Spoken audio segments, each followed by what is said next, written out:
Hello friends, welcome to Gyandhara. Crux analysis में आज का हमारा टॉपिक है garbage free star rating for the cities. Friend, recently ministry of housing and urban affairs ने 19 मई 2020 को garbage free cities की एक लिस्ट अनाउंस की है, जारी की है, जिसमें देश के कई शहरों को स्टार रेटिंग्स दी गई हैं। ये रेटिंग्स 1 स्टार, 3 स्टार, 5 स्टार की टर्म में यहाँ पर शहरों को दी गई हैं। तो आइए जानें कि वे शहर कौन कौन से हैं और स्टार रेटिंग आखिर में क्या है। इस पूरे असेसमेंट में लगभग 1435 ऐसे शहर हैं जिन्होंने अप्लाई किया था, और इन शहरों में से 141 शहर हैं जिन्हें ये रेटिंग्स दी गई हैं। और इन 141 शहरों में से 6 शहर हैं जिन्हें 5 स्टार की रेटिंग दी गई है, 65 ऐसे शहर हैं जिन्हें 3 स्टार की रेटिंग दी गई है, और 70 ऐसे शहर हैं जिन्हें 1 स्टार की रेटिंग दी गई है। 5 स्टार रेटिंग वाले शहर हैं अंबिकापुर छत्तीसगढ़ से, राजकोट गुजरात से ही सूरत, कर्नाटक से मैसूर, मध्य प्रदेश से इंदौर और महाराष्ट्र से नवी मुंबई। तो भारत में टोटल 5 राज्य हैं जिनके जो शहर हैं वो 5 स्टार रेटिंग्स में आए हुए हैं। यहाँ पर हमें इन शहरों की 5 स्टार, 3 स्टार और 1 स्टार जिन्हें रेटिंग मिली उनकी लिस्ट दी गई है।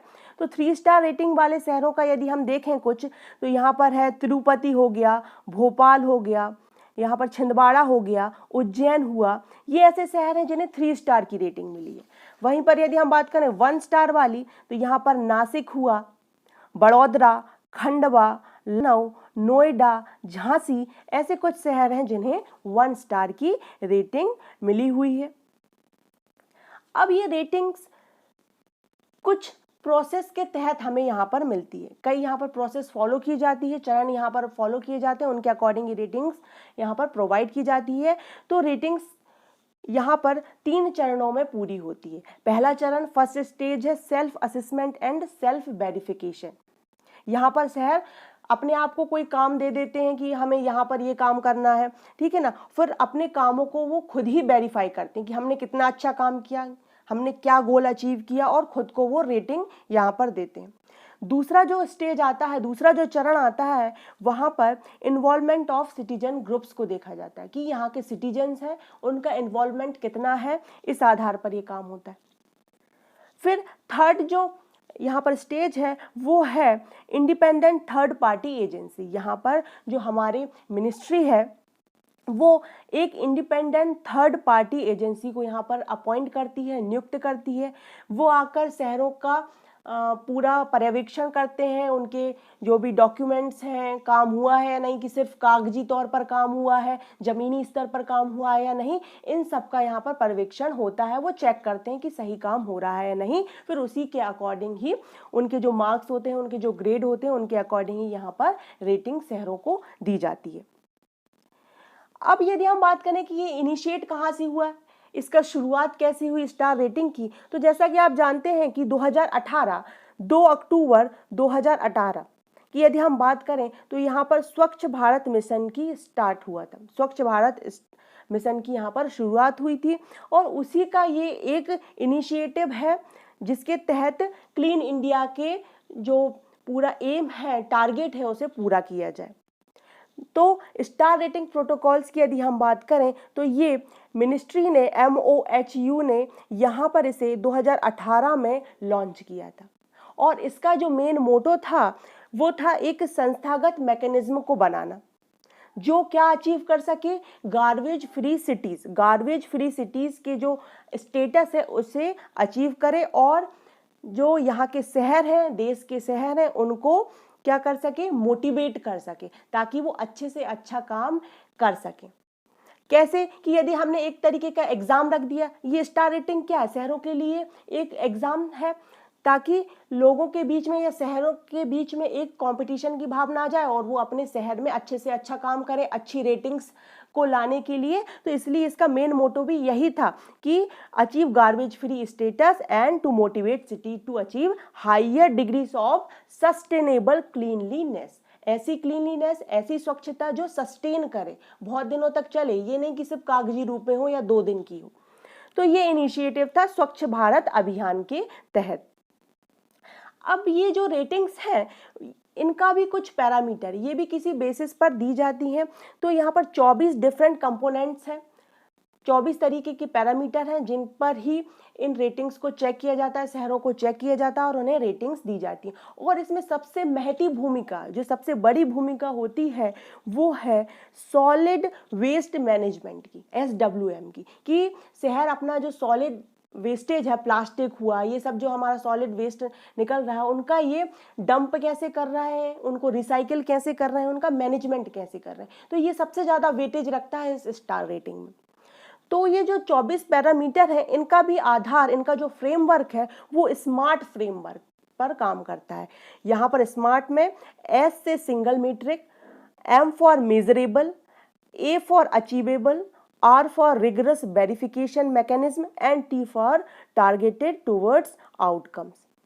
तो S जो फ्रेमवर्क है, यहाँ पर हम जो फ्रेमवर्क जो संरचना है काम करने की, तो यदि हम सिंगल मीट्रिक देखें तो इसका मीनिंग ये हुआ कि यहाँ पर हमें एक एम डिसाइड करना होता है कि हमें सिंगली इस पर ही काम करना, मेन फोकस धीरे धीरे हम इस पर काम करेंगे। जैसे कि यदि हमारा ड्रेनेज सिस्टम हमारे शहर का ठीक नहीं है तो पहले हम उस पर काम करेंगे, फिर हम डंपिंग प्रोसेस पर काम करेंगे। तो एक गोल सेट किया जाता है और उसी को लेकर यहाँ पर काम किया जाएगा।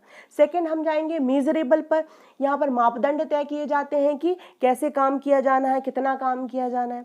फिर थर्ड जो आता है A फॉर अचीवेबल, यहाँ पर हम क्या अचीव कर पा रहे हैं, हमारे गोल क्या हैं, इनको डिसाइड किया जाता है। और R यहाँ पर क्या दर्शाता है, रिगरस वेरिफिकेशन मैकेनिज्म, मतलब कि इन्हें वेरीफाई, जो भी हमने इतना काम किया है, जो भी हमने पॉलिसीज बनाई हैं, वो उनको वेरीफाई करने के लिए एक संस्था का होना भी जरूरी है, एक पूरे मैकेनिज्म, एक व्यवस्था का होना भी जरूरी है। तो जो फोर्थ नंबर पर जो R है वो काम करता है एक वेरिफिकेशन के लिए। और T जो फ्रेमवर्क का एक पॉइंट है, टारगेटेड टूवर्ड्स आउटकम, मीन्स हम अपने आउटकम्स को लेकर, अपने रिजल्ट को लेकर कितने टारगेटेड हैं, कितने हम संकल्पित हैं अपने काम को पूरा करने के लिए। तो T for targeted towards outcomes की तरह काम करेगा। अब ये पैरामीटर्स हम देखें कि क्या क्या हो सकते हैं। तो इन पैरामीटर्स को भी 3 भागों में डिवाइड किया गया है। पहले पैरामीटर्स यदि हम देखें तो मैंडेटरी पैरामीटर्स हो जाएंगे, थर्ड है second essential parameters and third is desirable parameters. यदि हम मैंडेटरी पैरामीटर्स की बात करें तो यहाँ पर क्या क्या पैरामीटर्स हो सकते हैं, जैसे कि डोर टू डोर कलेक्शन, आपका गार्बेज वाली गाड़ी आ रही है या नहीं आ रही है, उसके अकॉर्डिंग होगा, इसके भी मार्क्स रहते हैं शहरों के लिए। फिर सेग्रीगेशन एट सोर्स रहेगा। फिर पब्लिक, थर्ड हम देखें तो sweeping of public commercial and residential areas, उन पर यहाँ पर साफ सफाई हो रही है या नहीं। फिर कितने कूड़ेदान हैं, लिटर बिन्स हैं, साथ ही साथ स्टोरेज बिन्स है भी या नहीं। अब जो गीला कचरा है उसकी प्रोसेसिंग कैसे हो रही है, गीले कचरे को स्टोर करने की कैपेसिटी क्या है। साथ ही साथ ड्राई जो कचरा है, सूखा कचरा है, उसको कैसे प्रोसेस किया जा रहा है, उसको रखने की कैपेसिटी कितनी है। ग्रीवियंस रिडर्सल क्या है, यहाँ पर एक पॉइंट आ रहा है, ग्रीवियंस रिडर्सल मीन्स समस्या का निराकरण। यहाँ पर आपकी कोई समस्या आ रही है आपके लोकल्स को, तो वो उसका निराकरण सही से हो पा रहा है कि नहीं, वो सॉल्व हो पा रही हैं कि नहीं। तो इन पैरामीटर्स के भी यहाँ पर नंबर्स या जो ग्रेड हैं वो शहरों को दिए जाते हैं, उसी के अकॉर्डिंग कैसा परफॉर्म यहाँ पर हमारे शहर करते हैं। यदि हम बात करें एसेंशियल पैरामीटर्स की, तो एसेंशियल पैरामीटर्स में यहाँ पर भी जैसे स्पॉट फाइन आ गया, प्लास्टिक बैन है कि नहीं आपके शहर में, लैंडफिल सही से हो रहा है या नहीं, और इसकी प्रोसेस कैसी है, साइंटिफिक है या नहीं, कि मैनुअली ही हो रहा है यहाँ पर। तो इन सब के भी यहाँ पर मार्क्स जोड़े जाएंगे। वहीं हम बात करें यदि डिजायरेबल पैरामीटर्स की, तो डिजायरेबल पैरामीटर्स में हम CND वेस्ट देखेंगे कि उसका सेग्रीगेशन कैसे हो रहा है, अलग अलग कैसे कर रहे हैं वो, ठीक है, उसकी प्रोसेसिंग कैसी है, रिसाइकलिंग हो रही है या नहीं, अच्छे से डंप हो रहा है या नहीं। तो ये डिजायरेबल पैरामीटर्स की श्रेणी में आ जाएंगे और इन सब के सम्मिलित जो ग्रेड रहेंगे, जो मार्क्स रहेंगे, वो शहरों को दिए जाते हैं और उसके अकॉर्डिंग इनकी ग्रेडिंग की जाती है। अब ये हम देखें कि इसका सिग्निफिकेंस क्या है, महत्व क्या है इस स्टार रेटिंग का, कि ये स्टार रेटिंग की तो जा रही है लेकिन क्या फायदे दे रही है। तो सबसे बड़ा फायदा तो ये है कि जो मिनिमम स्टैंडर्ड्स सेट किए जा रहे हैं सैनिटेशन के, वो कम से कम जो शहर हैं वो पूरा करेंगे, क्योंकि पता है कि सारे शहरों को तो यहाँ पर भाग लेना ही है, तो मिनिमम कुछ ना कुछ काम करने की तो यहाँ पर शुरुआत होगी ही। और सबसे जरूरी, सबसे इम्पोर्टेंट है कि जो हर साल स्वच्छ सर्वेक्षण होता है, स्वच्छ सर्वेक्षण में एक शहर को पूरे देश में से एक शहर को स्वच्छता का सबसे बड़ा नंबर 1 का एक ताज दिया जाता है, या हम बोले नंबर 1, उन्हें बताया जाता है कि कौन सा शहर फर्स्ट नंबर पर है। तो ये स्वच्छता जो सर्वेक्षण होता है उसके लिए ये बहुत बड़ा वेटेज का काम करता है, जो हर साल में होता है। ये रेटिंग्स जो मिलती हैं वो इनका जो जोड़ है वो स्वच्छता सर्वेक्षण में भी होता है। स्वच्छता सर्वेक्षण कब होता है? ये 2016 से स्टार्ट की गई हुआ एक इनिशिएटिव है, जहाँ पर शहरों को उनकी स्वच्छता के आधार पर मार्किंग दी जाती है, फर्स्ट, सेकेंड, थर्ड। और आपको ये पता होगा कि पिछले 4 सालों से इंदौर एक ऐसा शहर है जो नंबर 1 पर बना हुआ है। ठीक है, और साथ ही यदि हम इसके महत्व एक और देखें कि महत्व क्या हो जाएगा कि ये आसानी से इम्प्लीमेंट किया जा सकता है। कैसे आसानी से इम्प्लीमेंट कैसे किया जाएगा कि भाई ये काम कैसा हो रहा है, सिटी लेवल पर हो रहा है, शहर पर एक लोकल लेवल पर हो रहा है, तो आसानी से इसे इम्प्लीमेंट किया जा सकता है और इसमें जो भी सुधार होने हैं, इम्प्रूवमेंट होना है, वो आसानी से किया जा सकता है पूरी ओवरऑल क्लीनलीनेस को देखकर। ठीक है, अब एक और सिग्निफिकेंस की यदि हम बात करें तो जो मिनिस्ट्री है वो, उन्हें पता है कि ये कैसा है, आउटकम बेस्ड टूल है, इससे हमें कुछ ना कुछ रिजल्ट तो जरूर ही मिलेंगे। और कैसे रिजल्ट मिल रहे हैं उसके अकॉर्डिंग मिनिस्ट्री उन शहरों पर काम करेगी कि भाई इस शहर में अभी ये काम करवाना जरूरी है, उसको आसानी से इवेल्युएट करने में भी आसानी रहेगी मिनिस्ट्री को। ठीक है, आई होप आप सभी को वीडियो समझ में आया होगा।